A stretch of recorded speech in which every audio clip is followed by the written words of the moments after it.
banking and your other apps. Tonight, consumer investigator Jason Knowles shows what's being done to help victims of this scam. If you're a victim of SIM swapping, your social media accounts could be compromised from your phone and your banking apps drained of funds. The I-Team is finding that there is technology which may be able to help stop the scam and ways that victims can recover money losses. 1 minute you're on your phone sending texts, the next your phone mysteriously shuts down without service. In previous reports, the I-Team introduced you to victims of the SIM swap scam, social media and banking apps compromised after criminals hijacked their smartphone information. It seemed all too familiar to a lot of cases that I've seen, to a lot of the stories that I have been told by probably a few dozen victims now over the last 12 to 18 months. Chicago attorney Joe Wojciechowski says there is hope for victims to recover money through their wireless carriers.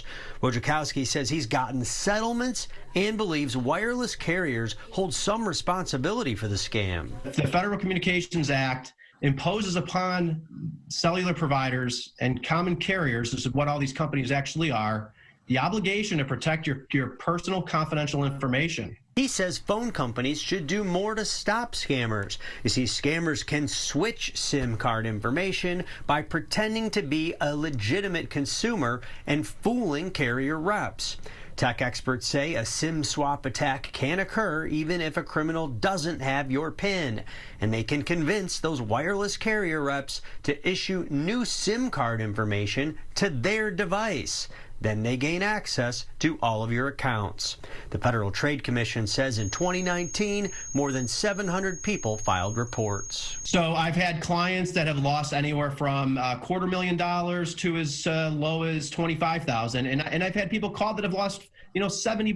Wojciechowski says consumers can't sue their carriers per fine print in the contracts, but can potentially go through an arbitration. An arbitration is a cheaper, typically quicker way to resolve disputes in these circumstances than it would be if you, for example, were to file litigation in the Circuit Court of Cook County. There's also industry technology being used to fight the crime before you're ripped off. The tech security group Neustar works with wireless carriers and banks to stop SIM swapping thefts. The behaviors that we're watching from a carrier, we can pass those signals on to a bank and say, here are an array of signals that would suggest potential anomalies that might suggest a fraudster is behind this transaction. Neustar says red flags go up when banks notice that apps are being accessed from different devices. So they see the suspicious activity and then they reach out to you.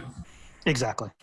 Okay. And then in fact, all of that happens in sub-seconds, even while you're doing your initial interactions with them. Carriers say that consumers also have a responsibility to prevent the scam. Make sure you have a strong PIN and password attached to accounts. You can also enact a port freeze, which would not allow anyone to switch your SIM or phone number to another phone or carrier. Some carriers, though, would require you to reverse the port freeze in person. Jason Knowles, ABC 7 Eyewitness News. All right, Jason, thanks very much. A lot of food for thought right there. Let's